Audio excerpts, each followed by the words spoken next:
History remembers countless wars.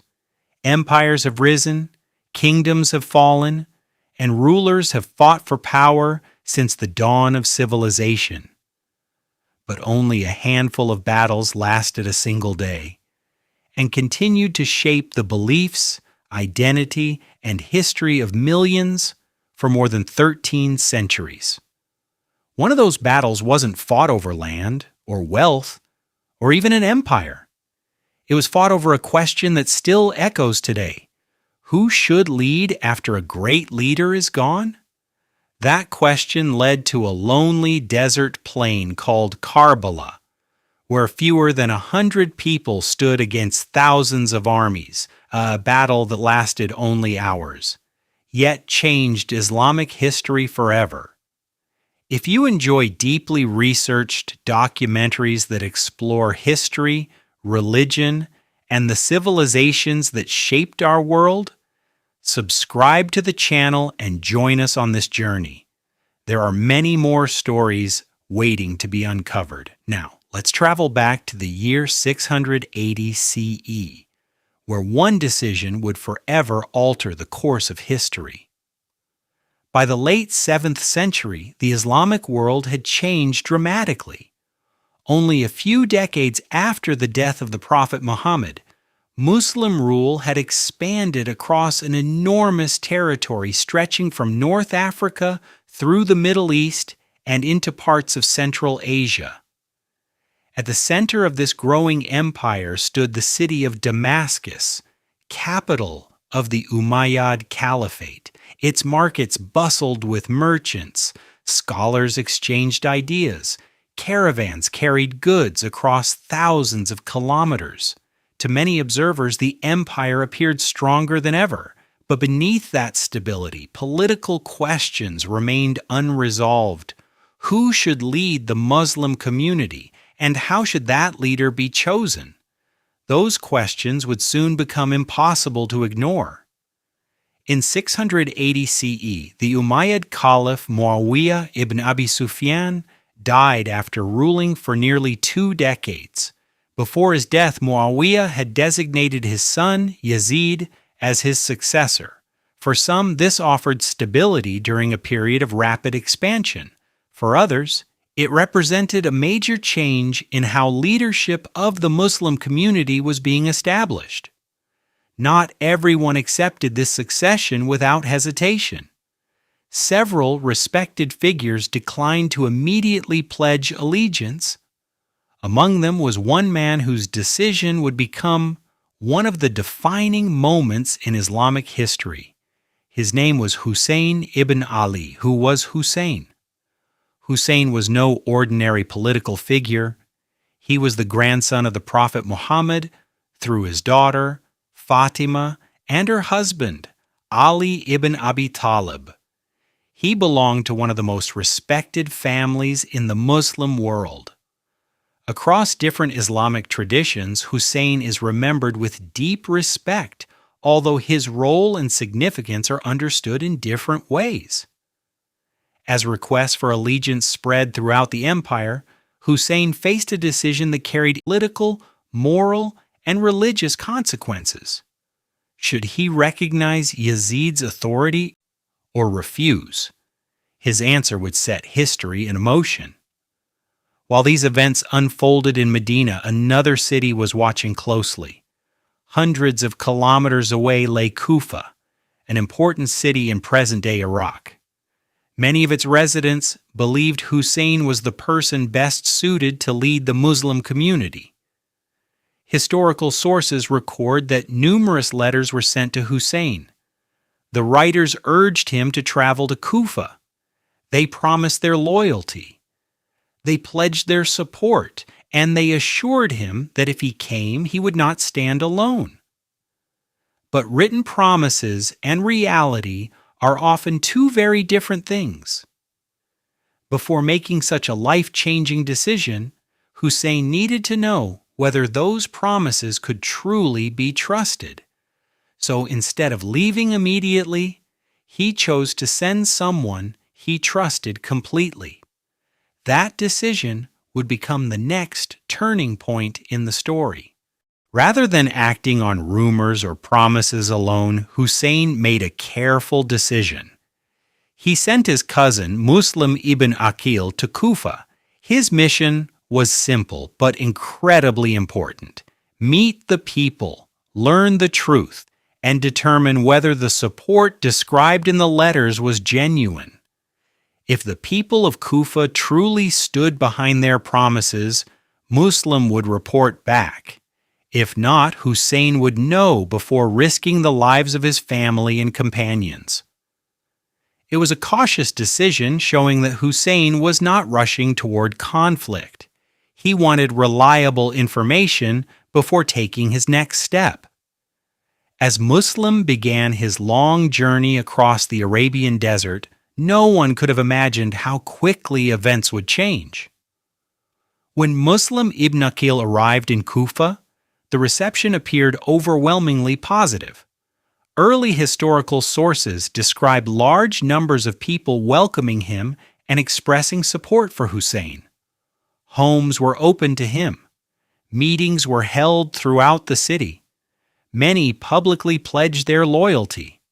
For a brief moment, it seemed the promises written in those letters had become reality. News of this growing support soon made its way beyond Kufa and eventually reached Damascus.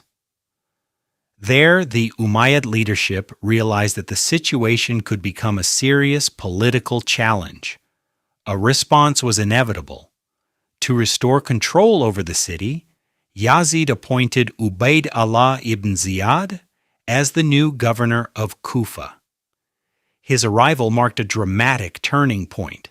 The hopeful atmosphere that had filled the city began to disappear. Tribal leaders were summoned, political alliances were tested, warnings were issued. As pressure increased, many people, who had openly declared their support, began to reconsider their position. Fear spread quietly through the streets. The city that had seemed united only days before was beginning to fracture. History often changes not only because of great leaders, but because ordinary people are forced to make impossible choices. As political pressure intensified, many supporters who had welcomed Muslim ibn Aqil gradually withdrew. Some feared punishment. Others worried about their families. Still others simply chose silence. Historical accounts differ on exactly how these events unfolded, but they agree on one important point. The public support that had seemed so strong was rapidly fading. Before long, Muslim found himself increasingly isolated. The city that had once promised thousands of supporters was becoming dangerously quiet. As evening fell over Kufa, Muslim ibn Aqil's situation grew desperate. Many of those who had stood beside him were now gone. One by one, supporters disappeared into the crowded streets, leaving him with only a handful of loyal companions. According to early Islamic historical sources, Muslim was eventually captured after attempting to avoid further bloodshed. His mission had come to an end. But before his capture, news had already begun traveling south. Far away in Mecca, Husayn had not yet learned how dramatically the situation in Kufa had changed. Believing that many people still awaited him, he was preparing to begin the journey that would lead to Karbala. He did not travel alone. With him were members of his family, close relatives, trusted companions, and children. It was not the march of an army. It was a caravan of families traveling across the Arabian desert, carrying their belongings, their hopes, and their faith. Along the way, travelers and passing caravans brought fragments of news from different directions. Some reports were encouraging, others were deeply troubling. The picture remained unclear, yet Husayn continued forward, knowing that decisions could not be based on uncertainty alone. As the caravan traveled, new reports arrived from Kufa. The situation had changed dramatically. Muslim ibn Aqil's mission had ended, and the widespread support once promised was beginning to disappear. The journey ahead had become far more dangerous. Husayn now faced a profound choice. Should he continue or turn back? Early Islamic historical sources differ on some details, but they agree this was a moment of careful reflection before his next step. Despite the uncertainty, the caravan continued across the Arabian desert. Each mile brought Husayn and his companions closer to a moment that would forever shape Islamic history. The road now led toward Karbala. Neither Husayn nor those traveling with him could know exactly what lay ahead. But the journey was about to reach one of the most defining moments in Islamic history. As Husayn's caravan continued north, it was intercepted by a force led by Al-Hur ibn Yazid al-Riyahi. The meeting remained peaceful.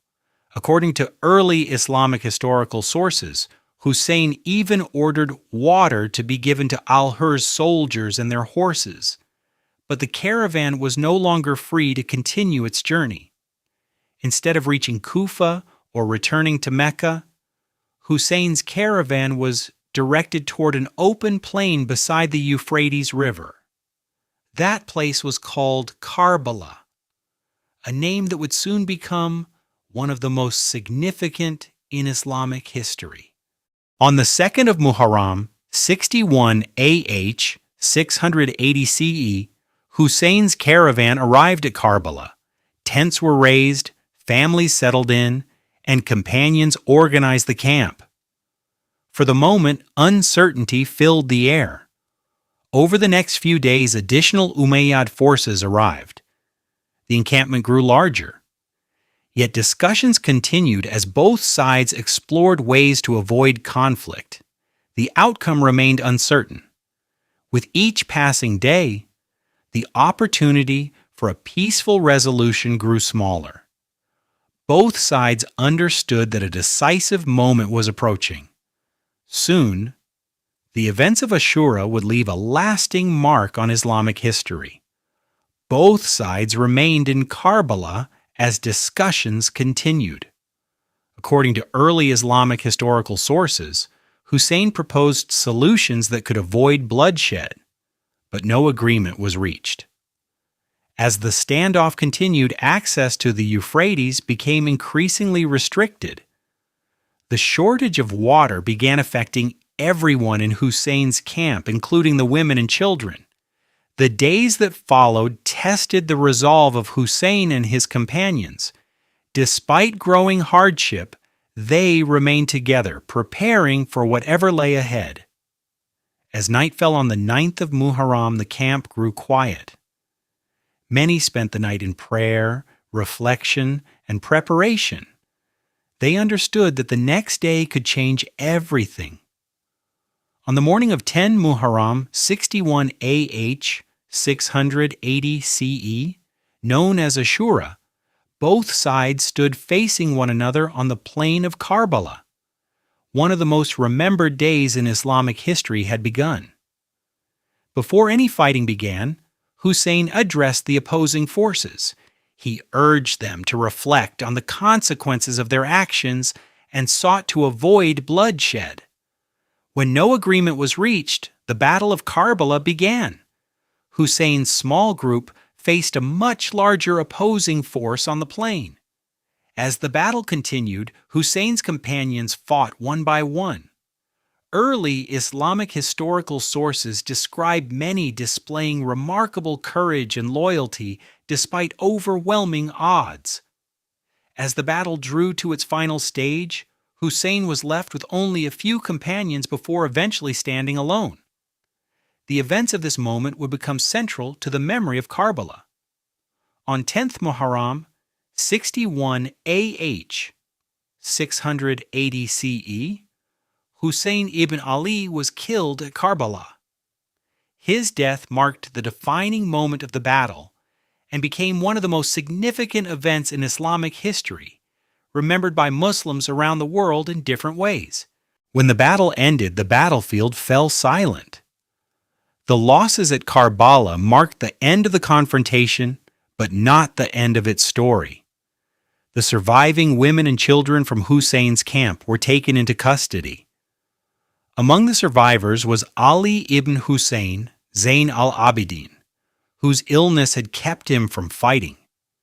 As news of Karbala spread across the Muslim world, grief and reflection followed. The events quickly became one of the most discussed moments in early Islamic history. For centuries, Muslims have remembered Karbala in different ways. While traditions differ in some details and forms of commemoration, the significance of the event has endured across generations.